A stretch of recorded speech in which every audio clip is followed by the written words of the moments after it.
Bonjour à tous, bienvenue dans cette nouvelle vidéo. Donc aujourd'hui, je souhaite parler de cet attentat qui a eu lieu à Moscou le 22 mars 2024. Un événement tragique que je condamne bien sûr fermement parce que pour moi le terrorisme c'est vraiment l'acte des lâches. S'attaquer à des civils, je pense que c'est la chose la plus lâche qu'on puisse faire quand on a des armes et qu'on est face à des personnes démunis de défense et voir que même des enfants et des femmes, c'est vraiment lâche, trop lâche, tout simplement. Donc, pour revenir sur les faits, donc à Crocus City, c'est une salle de spectacle, une très grande salle de spectacle qui se trouve en périphérie de Moscou. C'est une salle très connue qui peut accueillir jusqu'à 6400 personnes. Donc, ça fait du monde. Et le soir de l'acte terroriste, la salle était complète, les billets avaient été tous vendus. Donc, vous imaginez le nombre de personnes présentes dans l'enceinte du Crocus City. Donc, de ce qu'on sait, 4 personnes sont entrées dans le bâtiment. Ils sont arrivés en voiture. Donc, il y a des vidéos, hein, on voit tout en vidéo. Elles sont arrivées en voiture dans une Clio blanche. Elles sont entrées, elles ont tiré sur tout ce qui était devant elles. Donc déjà beaucoup de morts là dans le hall. Et ensuite, elles sont entrées dans la salle de spectacle. Et là, également, elles ont tiré sur toutes les personnes présentes. Il faut savoir donc, de ce qu'on a appris, c'est que un des assaillants a été désarmé par un client, par une personne qui était dans la salle, qui a profité du moment où il rechargeait son arme pour lui prendre son arme et le frapper pour le rendre inapte à l'attaque. Donc ça, a priori, c'est un fait réel. Et d'autant plus qu'on voit, on voyait sur les vidéos déjà le premier soir, on voyait un terroriste intercepté, ramené par la police dans un véhicule de police. Donc déjà, un des 4 était déjà capturé par la police. Donc bravo à cet homme russe qui a réussi à désarmer ce terroriste parce que ça aurait dû être encore plus lourd au niveau des morts. Donc, quand on voit les vidéos, moi j'ai vu beaucoup de vidéos car j'ai la possibilité de les voir en étant à l'étranger, chose qu'en France on censure très vite. À l'étranger, on voit tout très facilement. Donc, c'est pas du voyeurisme, hein, c'est juste comprendre ce qui vraiment s'est passé réellement. Et donc, on voit que ils ont mis ils ont mis le feu à la salle de théâtre et des explosifs, a priori, pour accentuer le phénomène. Et ils sont ressortis. Ils sont ressortis de la salle et on voit des vidéos où un des assaillants était muni également d'un couteau et qu'il poignardait les personnes, voire même les égorgeait. Donc, vous pouvez voir le côté barbare de l'acte. Je dis ça parce qu'après, ça aura son importance et je voudrais réagir à certains propos, certaines réactions qui ont eu lieu en France. Donc, il restait donc 3 assaillants. Ils sont sortis. A priori, ça a duré 10 minutes. Ils sont restés 10 minutes dans le bâtiment. Ils sont sortis et ils ont repris la même voiture et ils ont pris la route vers la frontière ukrainienne. Alors, dans le bâtiment, le feu s'est propagé. Et là, ce qui s'est passé, malheureusement, ça n'a fait qu'accentuer le drame. Des personnes s'étaient réfugiées dans des toilettes et elles se sont retrouvées coincées dans les fumées et beaucoup de personnes sont mortes asphyxiées. Donc c'est C'est malheureux, c'est triste parce qu'elles avaient réussi à échapper aux assaillants, mais malheureusement, le feu a eu raison d'elles. Et d'autres personnes également étaient dans les sous-sols et il y a eu aussi des cas de personnes asphyxiées, peut-être qui ont décédé aussi, parce que là c'est assez flou parce qu'il y a des personnes qui ont réussi à ressortir. Donc voilà. Mais beaucoup de personnes, je crois plus d'une quarantaine de personnes, sont décédées à cause de la fumée et du feu. Donc, les assaillants ont pris la route en direction de l'Ukraine. Et donc, de ce qu'on sait, il y avait un passage prévu pour les évacuer vers l'Ukraine. Ils avaient de l'aide qui leur permettrait de quitter le pays, de se réfugier en Ukraine.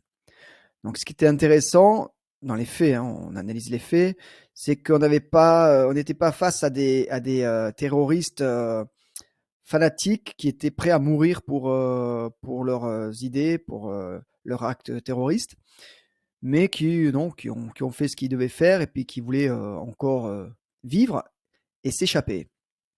Donc ça aussi c'est important parce que bon, par rapport à la suite, on comprend que c'est pas dans le schéma habituel des fanatiques islamistes de faire comme ça.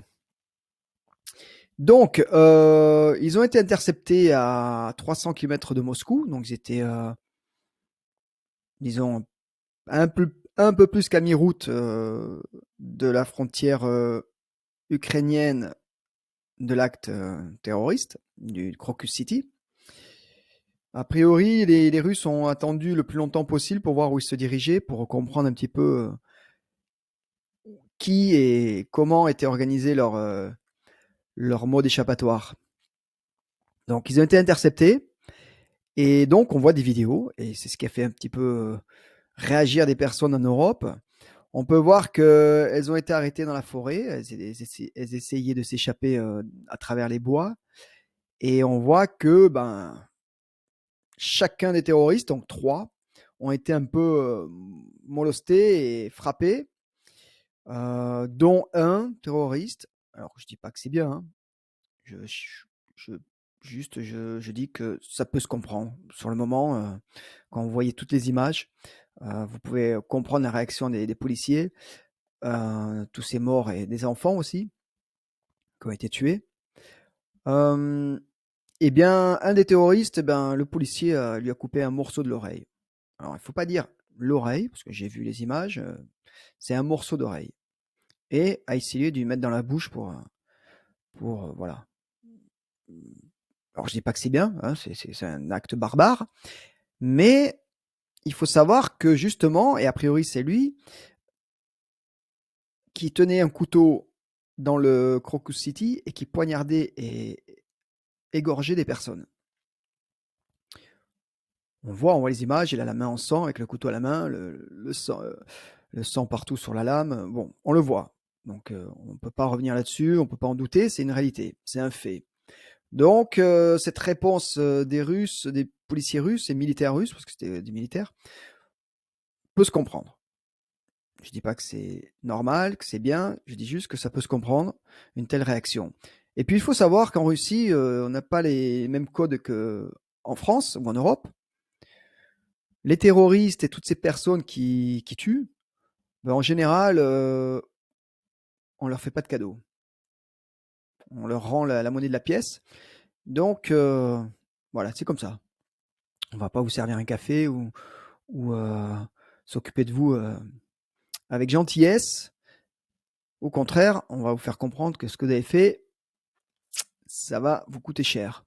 Donc voilà, c'est comme ça, on l'accepte ou pas, c'est une réalité, c'est comme ça que ça se passe.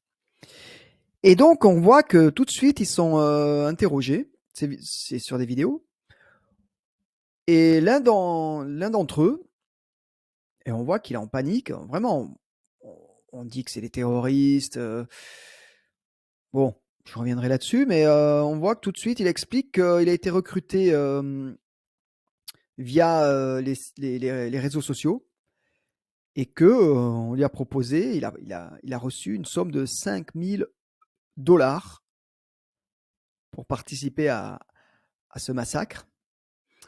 Alors 5 000 $, c'est rien. Même si franchement, si on fait le change en roubles, ça fait du 500 000 roubles. Même en Russie, 500 000 roubles, c'est une belle somme, hein, mais c'est quand même dur à croire, à imaginer qu'on puisse accepter de faire un tel acte, de prendre des risques, parce qu'il y avait très peu de chances qu'ils en sortent indemnes, qu'ils arrivent à s'échapper. Et donc, ils ont reçu une somme de 500 000 roubles, donc 5 000 $, pour faire ça. Et on comprend que l'un d'entre eux avait suivi un stage militaire en Turquie. Voilà. Donc c'est vrai qu'on parle de terroristes préparés. Moi, de ce que j'ai entendu, c'était un d'entre eux était préparé. Les autres, ils ont montré son profil. C'était un coiffeur. Des pères de famille. Ils avaient tous une famille, a priori. Donc, pas réellement des vrais fanatiques préparés depuis des années. Alors, l'origine des terroristes, a priori, c'est Kyrgyzstan ou Ouzbékistan. Non, pas Ouzbékistan, Tadjikistan, pardon. Tadjikistan et Kyrgyzstan. Voilà. Alors, voilà. Donc ça, c'est les faits. De ce qu'il en ressort, donc, on peut se poser des questions. Car tout de suite après, on a appris que Daesh, ISIS, le groupe terroriste ISIS, avait reconnu cet acte, revendiqué ces assassinats, ces meurtres. Mais ce qui pose des questions, c'est sur le message déjà en lui-même, qui n'est pas très clair et qui, surtout a priori, ne correspond pas à ce que Daesh fait habituellement. Ça a l'air d'être un style plus ancien, un vieux message, une vieille façon de communiquer. Bon, je ne suis pas spécialiste dans la matière, mais a priori, il y a des choses qui ne coïncident pas, qui ne sont pas très claires. Ensuite, sur le recrutement de ces terroristes, il est avéré que l'ambassade ukrainienne aurait participé au recrutement de ces terroristes dans les pays cités, donc Tadjikistan. Et il faut savoir que l'ambassadeur ukrainien présent dans ce pays est un ancien des renseignements de l'armée ukrainienne. Et a priori, il aurait activement, lui-même, il aurait participé au recrutement. Donc là aussi, on peut se poser des questions. Ensuite, par rapport à ça, on voit qu'il y a une grosse organisation, une très grosse organisation, des armes, ils étaient très très bien armés. Alors moi, je me suis fait la réflexion, parce que je vois une mitrailleuse sur les images, et la mitrailleuse est tachée de peinture jaune. C'est pas très classique. Et, et par rapport aux faits actuels en Ukraine, on sait que le jaune permet aux militaires ukrainiens de se différencier des militaires russes. Sur le front, tous les militaires ukrainiens ont du jaune sur leur tenue militaire. Et les Russes, ils ont du rouge. Donc là, du jaune sur une mitrailleuse, je sais pas. Pour moi, ça a été déjà une grande surprise et un étonnement de voir ça. Ensuite, de vouloir quitter la Russie pour aller se réfugier en Ukraine. Désolé, mais si l'Ukraine, parce que des personnes sont au courant en Ukraine, acceptent de les accueillir, ça veut dire que elles sont impliquées. Elles ont participé à cette action. Donc, beaucoup de questions. On attend des réponses. En parallèle, on sait que, alors c'est intéressant, que l'ambassade américaine avait communiqué sur son site en Russie que c'était le 5, je crois, le 5 mars. Elle prévenait tous ses ressortissants qu'il y avait un grand risque d'actes terroristes, qu'il fallait éviter les salles de spectacle. Le 5 mars. Et on a appris, on a vu les photos, qu'un des terroristes, le 7 mars, était en repérage au Crocus City. Et ensuite, on sait que le 8 mars, dans cette même salle, était planifié a eu lieu un concert d'un grand chanteur connu, russe, très nationaliste, qui a fait son concert à la salle. Donc, a priori, la veille, un terroriste en repérage, il semblerait que la cible première était ce concert. Alors peut-être que la sécurité était trop importante pour attaquer ce jour-là, ce soir-là. Donc, on se pose des questions. Mais les Américains qui avertissent le 5, le 7, on voit un terroriste en repérage. Bon, on peut se poser des questions quand même. Là, c'est juste des questions. J'ai pas de réponse, je pose des questions. Ensuite, pareil, les Américains qui, le soir même de l'acte terroriste, l'attentat, qui disent c'est pas les Ukrainiens. Waouh, ça allait vite en besogne. Tout de suite dire ce n'est pas les Ukrainiens qui sont impliqués dans cet attentat. Bravo, ils sont forts, ils sont meilleurs que Colombo. Donc voilà, des questions. Alors suite à ça, là aussi, on peut se poser des questions. Beaucoup de personnes se posent des questions concernant l'implication des Européens, des Anglais et des Américains. Il faut savoir que le groupe ISIS, le groupe islamiste, terroriste, c'est un groupe qui depuis très longtemps est en relation, a même travaillé avec les Européens et les Ukrainiens. Il faut le savoir, ils ont été en relation, ils ont collaboré ensemble sur des actes terroristes, je crois en Syrie. Donc, ça ne serait pas la première fois que ces terroristes auraient travaillé avec des services européens et ukrainiens surtout. Donc voilà, on peut se poser des questions. Il faut se rappeler aussi, c'est très très important, il faut faire référence à tout ce qui a été dit.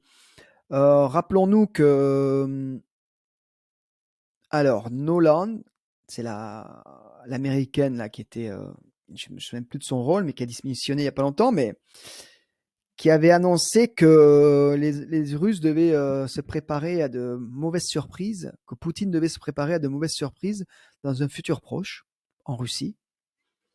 Bon, elle a annoncé ça début 2024.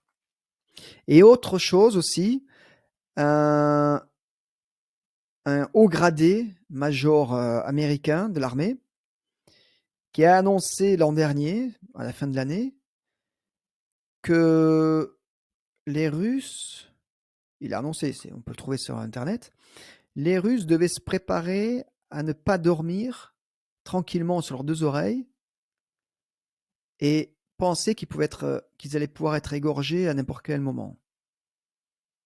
Voilà, quelque chose près, sa phrase, ses propos.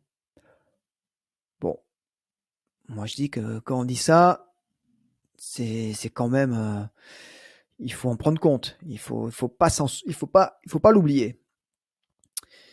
Donc voilà, beaucoup de choses. Alors pourquoi? C'est intéressant. À qui ça profite? C'est ça qu'il faut toujours se poser la question. À qui profite le crime? Les médias français, tout de suite, certains ont été dire que c'était Poutine qui avait spécialement organisé cet acte terroriste pour justifier d'une attaque massive contre l'Europe, l'Ukraine et ensuite l'Europe. Bon, alors ça c'est vraiment léger et stupide d'imaginer ça, parce que déjà la Russie avance sur le front. Même si les médias français disent que ça stagne, non, les Russes avancent. Ils avancent lentement, spécialement pour éviter d'avoir trop de morts dans leur rang, préserver des vies, mais ils avancent. Ensuite, de tuer ses propres citoyens, c'est pas dans la culture russe. On peut peut-être Imaginez ça dans des pays européens ou américains. On sait qu'il y a des doutes sur les attentats du 11 septembre. Hein. Donc, voilà, je dis juste, hein, j'affirme rien. Mais les Russes, non. Les Russes, c'est pas dans leur culture. Donc, cette idée-là, cet argument-là tombe à l'eau. Par contre, pour les Européens et les Anglais, vous savez, et on le voit tout à fait avec ce que font certains dirigeants européens, parmi un que l'on connaît très bien, très actifs dans ce domaine, de provoquer, de chercher à faire craquer les Russes, à les obliger, à les pousser à la faute. Ça, par contre, c'est très plausible et ça correspond tout à fait au style des dirigeants européens de nos jours. Des petits coups discrets par derrière, vous savez, des petits coups de... On restera poli, mais voilà, on fait ça, on provoque. Et à un moment, l'idée donc, ce serait que les Russes, comment on dit, pètent un plomb et décident d'attaquer de façon massive l'Ukraine. Et donc, ce qui permettrait, parce que vous rappelez-vous, les Européens, dont la France, ont signé un accord de soutien et d'aide avec l'Ukraine. Et donc, ça pourrait justifier, tous ces pays qui ont signé, d'envoyer des troupes pour empêcher cette invasion de l'Europe. Et, vous voyez, ça serait le moyen idéal pour envoyer des troupes. Ce sont des suppositions, mais beaucoup de personnes sérieuses en parlent. Donc, je pense que c'est une hypothèse qu'il ne faut pas négliger. Surtout qu'on voit que les Européens sont prêts à tout. C'est des va-t-en-guerre, mais alors puissance 10. Même les Américains sont assez partagés. On a quand même, oui, on a les démocrates qui sont encore à fond dans cette guerre, mais on sent que quand même les républicains, au contraire, veulent mettre un terme et poussent même les Ukrainiens à se calmer. On le sait par rapport au bombardement de raffineries russes côté russe. Les Américains leur ont dit d'arrêter ça pour éviter d'avoir des vagues sur le marché du pétrole au niveau des prix. Donc, on voit bien que les Américains, ils sont entre deux. Par contre, côté européen, on voit que ça va, mais alors, ça court en avant vers le conflit. Donc, attention, attention les Français, attention les Européens, parce qu'à force de chatouiller l'ours, hein, à force de lui mettre des petits coups d'aiguille, ça va pas le tuer. Par contre, c'est vrai que ça va l'énerver. Donc, je l'espère pas du tout. Mais qui s'y frotte s'y pique, comme on dit, et il faudrait arrêter de jeter de l'huile sur le feu. Et ça, les dirigeants européens sont des spécialistes en la matière. Alors on verra, parce que les enquêtes sont en cours. Poutine a fait une annonce et il a été clair que ça va se payer. Il va pas laisser passer ça comme ça, parce qu'il y a quand même eu 140 morts aujourd'hui. Hein, c'est pas fini. C'est énorme. Des femmes, des enfants, a priori 8 enfants, des civils, vous imaginez. Donc voilà, à un moment, c'est quand même c'est la barbarie, c'est tuer gratuitement. Alors si on n'est pas capable sur le front, je parle des Ukrainiens, de gagner la bataille, je trouve que c'est pas forcément une bonne idée de commencer les actes terroristes. Et on sait que là, dans ce domaine, les Ukrainiens sont très bons. Parce que ça aussi, les médias n'en parlent pas. Mais les Ukrainiens n'arrêtent pas de bombarder les zones civiles côté russe, à la frontière Ukraine-Russie. La ville de Belgorod est bombardée quotidiennement et on voit où elles tombent les bombes. C'est pas des bases militaires, c'est pas des postes où il y a des militaires, c'est en plein centre-ville, dans des marchés, dans des immeubles. C'est juste de la provocation. Et on avait la même chose avec la ville de Donetsk, où chaque jour, depuis 2 ans, les Ukrainiens envoyaient des bombes comme ça, là, au hasard, sur la ville de Donetsk. Il y a beaucoup de vidéos là-dessus, mais ça, les médias français n'en parlent pas, le montrent pas, mais pourtant c'est une réalité. Donc les Ukrainiens, en termes de terrorisme, c'est pas les derniers.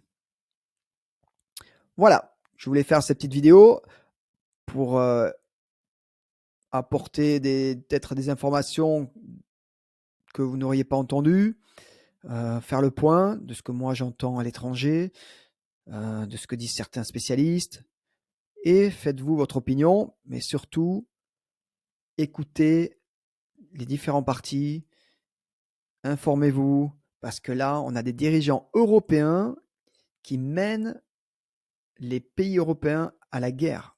On y va, mais alors à grands pas, malheureusement. Surtout que là, tous ces dirigeants européens ne savent pas à qui ils ont affaire, et c'est pas du bluff. Les Russes ne bluffent pas depuis le début. Alors, en bon entendeur, vous êtes prévenus. Alors, voilà.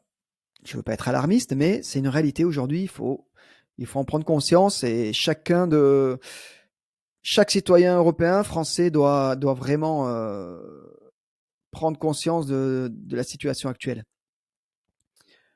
Voilà.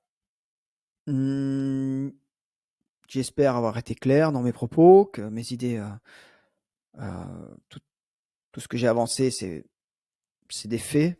Il y a des vidéos qui le montrent, il y a des choses, c'est clair, c'est des réalités. Donc, j'essaye d'être objectif et surtout de dire des choses comme elles sont.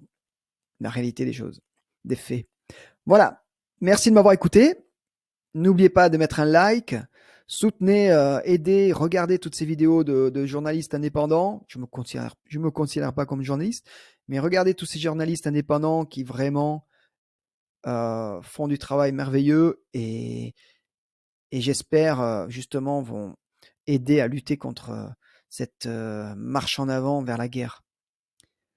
Voilà, un like, abonnez-vous à la chaîne et partagez. Merci, à bientôt dans une prochaine vidéo.